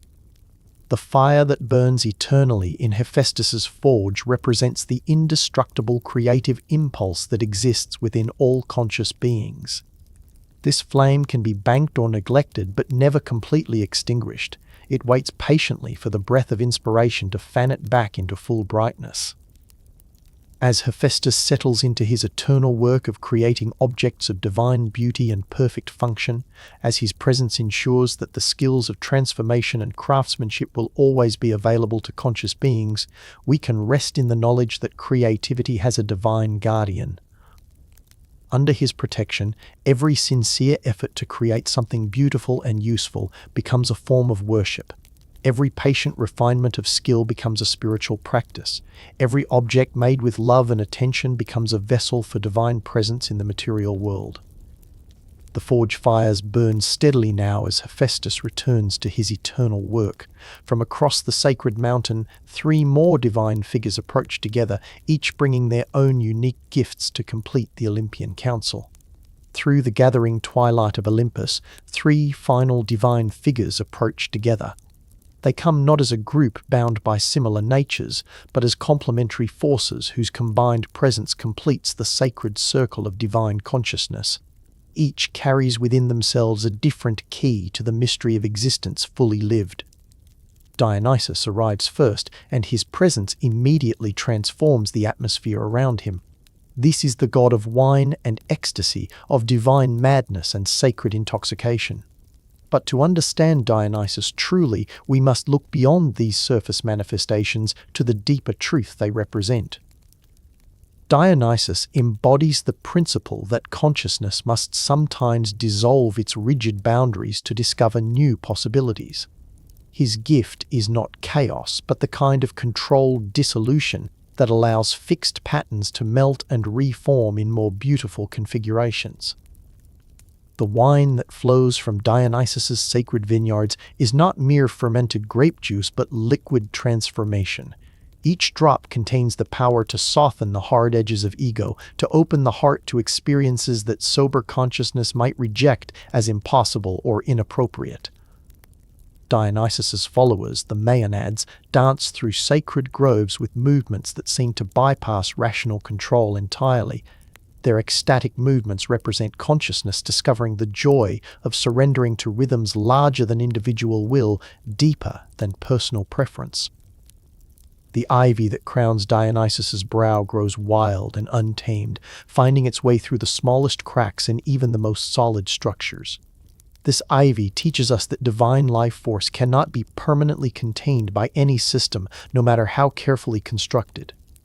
Dionysus's leopards, those magnificent spotted cats that draw his chariot, embody the principle of controlled wildness. They are fierce and untamed, yet respond to the god's gentle guidance. They show how primitive instincts can serve divine purposes when properly understood. The thyrsus that Dionysus carries appears to be simply a staff, topped with pine cones and wrapped with ivy. But this sacred instrument contains the power to awaken dormant creativity, to stir inspiration that has been sleeping in the depths of consciousness. The festivals of Dionysus transform entire communities into expressions of collective joy. During these celebrations, social hierarchies dissolve temporarily, allowing consciousness to experience the fundamental equality that underlies all apparent differences. The wine shared in Dionysus's rituals becomes a sacrament of communion, not just between individuals, but between human consciousness and the divine creativity that flows through all existence. Each cup lifted in his honor becomes a chalice of transformation.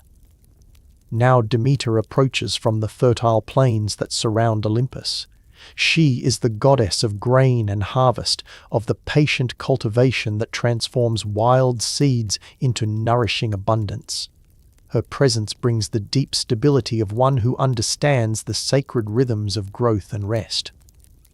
Demeter's robes flow around her like waves of golden wheat rippling in gentle breezes. The fabric seems woven from sunlight and earth, holding within its folds the essence of every field that has ever yielded its treasure to feed hungry hearts. Demeter's hands are stained with the honest soil of productive labor.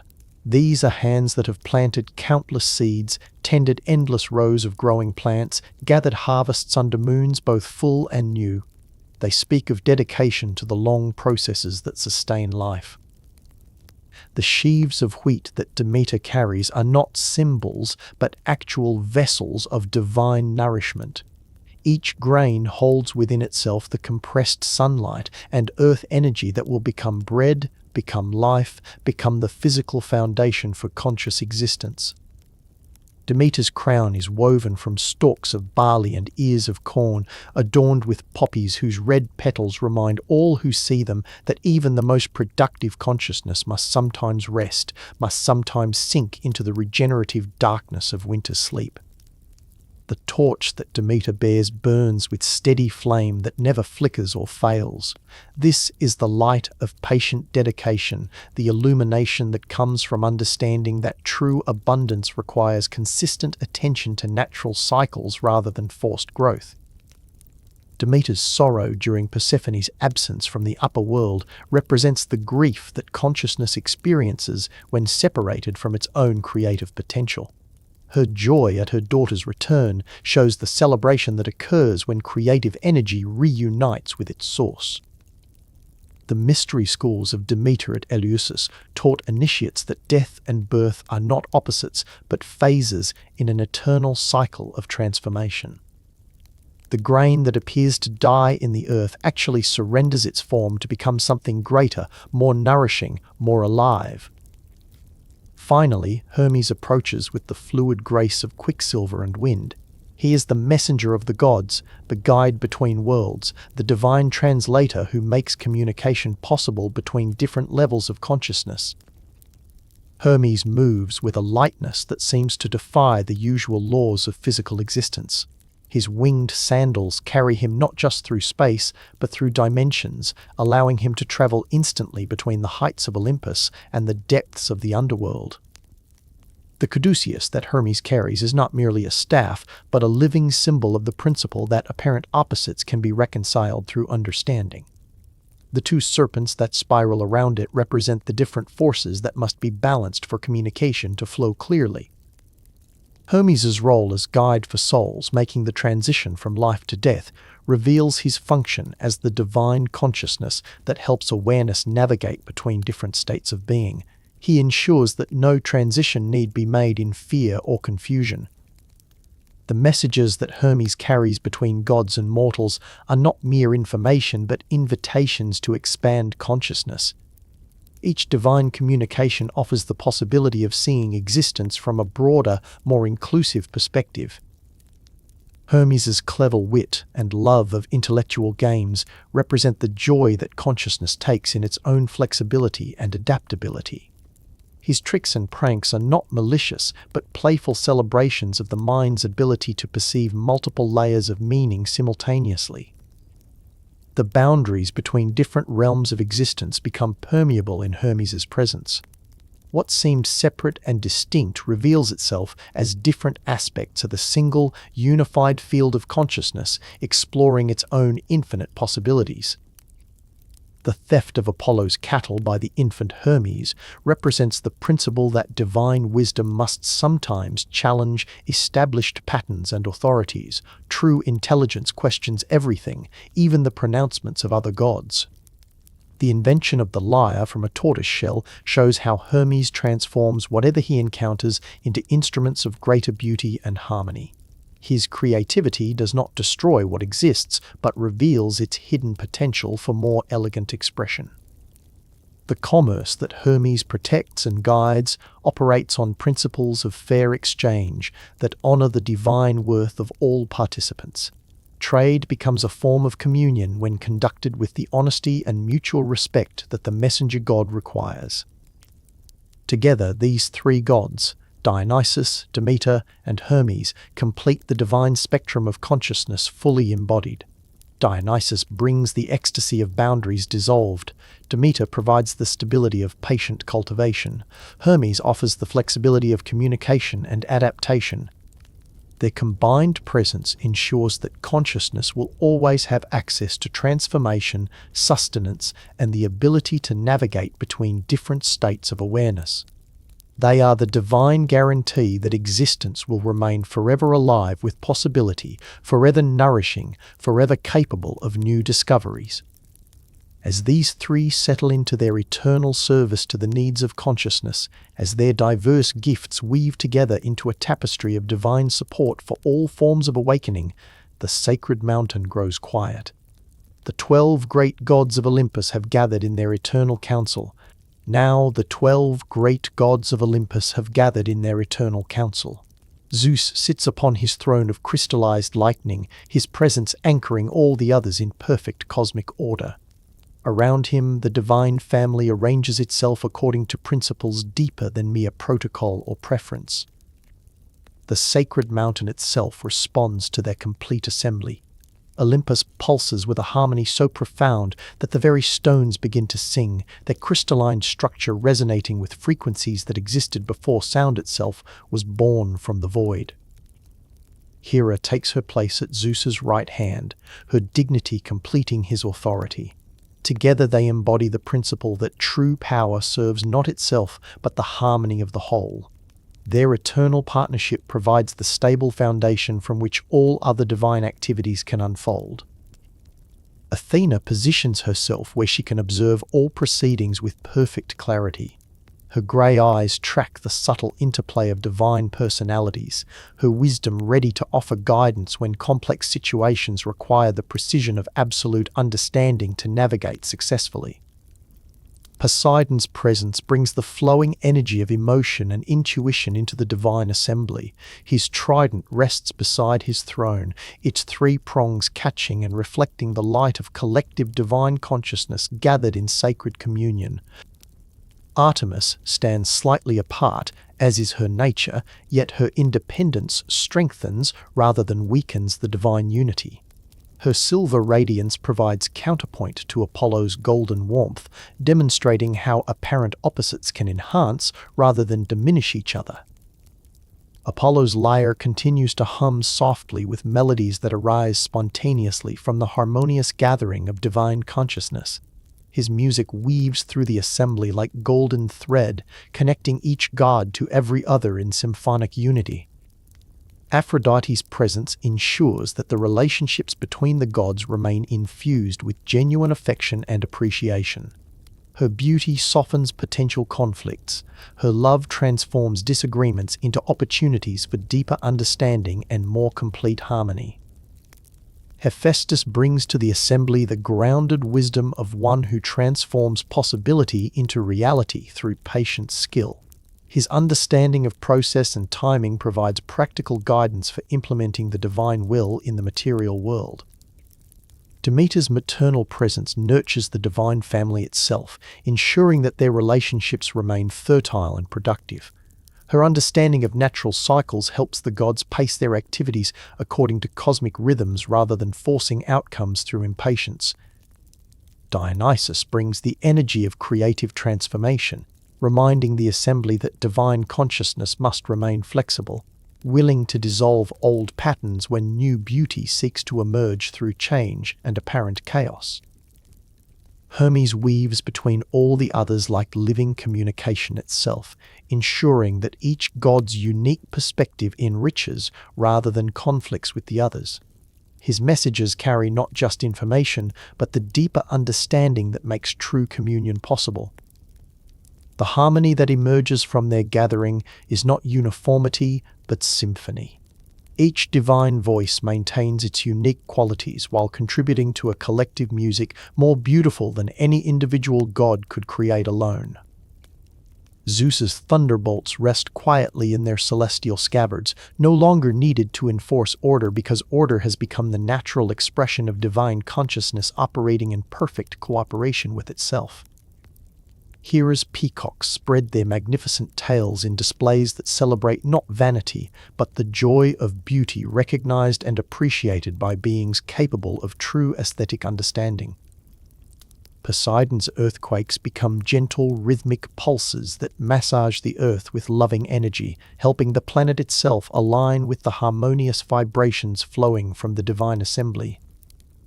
Athena's owl settles on her shoulder, its golden eyes reflecting the wisdom that emerges when individual intelligence merges with collective understanding.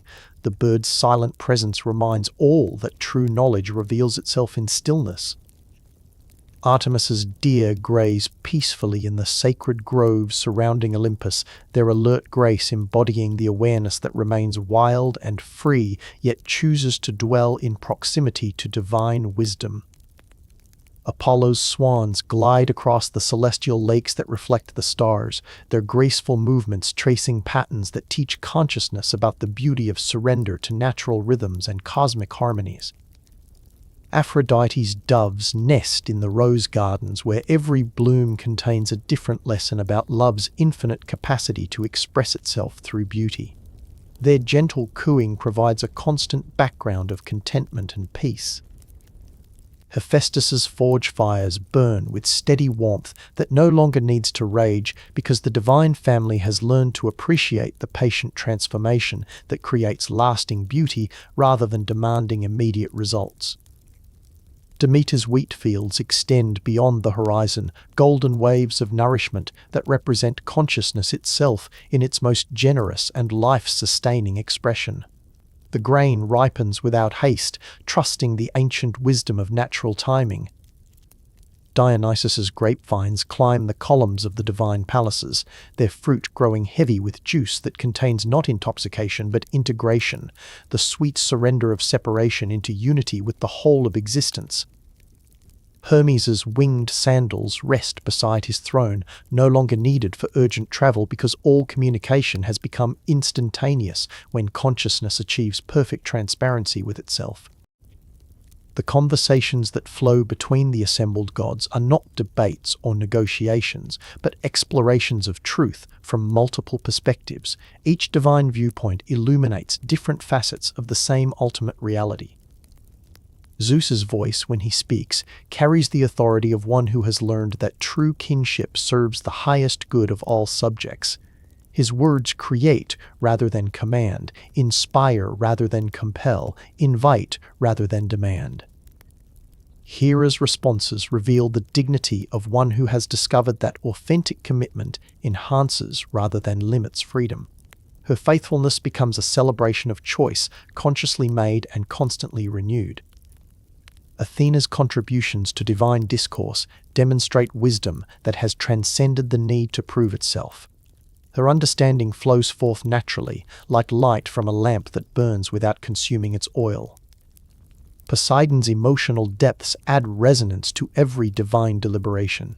His feelings run as deep as ocean trenches, carrying currents of intuitive knowledge that purely rational analysis could never access. Artemis speaks rarely but with perfect precision when clarity requires her silver-sharp insight. Her words cut through confusion like moonbeams penetrating forest darkness, revealing exactly what needs to be seen. Apollo's responses weave the diverse viewpoints into harmonic unity.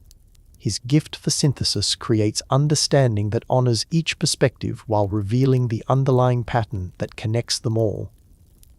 Aphrodite's presence ensures that every divine discussion remains rooted in love rather than mere intellectual exercise. Her influence prevents the gods from losing themselves in abstract debate, keeping their focus on what serves the flourishing of consciousness. Hephaestus's practical wisdom grounds even the most ethereal divine inspirations in concrete possibility. His understanding of process and materials helps translate celestial visions into plans that can be implemented in the material world.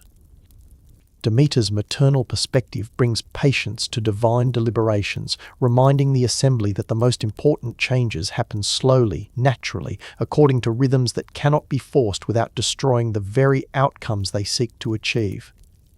Dionysus's transformative energy keeps the divine council from becoming rigid or predictable. His influence ensures that even the gods remain open to new possibilities, new ways of expressing their eternal natures. Hermes's quicksilver intelligence facilitates understanding between different divine perspectives. His translations help each god appreciate the wisdom contained in viewpoints that might initially seem foreign or incompatible with their own. The light that surrounds the complete divine assembly is neither day nor night, but something beyond both. It is the illumination of consciousness recognizing its own infinite creativity expressed through the perfect diversity of divine personalities. As the 12 gods settle into their eternal council, as their combined presence creates a field of divine harmony that encompasses all existence, we can rest in the profound peace that comes from knowing that consciousness itself is perfectly guided. The divine family of Olympus demonstrates that unity and diversity are not contradictory, but complementary. Each god maintains their unique nature while contributing to a collective wisdom greater than any individual understanding. Under their combined protection, every aspect of conscious existence finds its divine guardian. Love and wisdom, creativity and skill, independence and relationship, transformation and stability, all are held in perfect balance by the Olympian harmony. The sacred mountain grows quiet now as the gods begin their eternal vigil over all forms of consciousness. Their light continues to shine, gentle and steady, ensuring that divine wisdom remains forever accessible to any being sincere enough to climb the sacred mountain and ask to learn. In this perfect stillness, in this complete harmony, in this eternal moment of divine consciousness recognizing and celebrating itself through infinite diversity, we too can find our rest. We too can discover our place in the magnificent symphony of existence that the 12 gods of Olympus eternally conduct.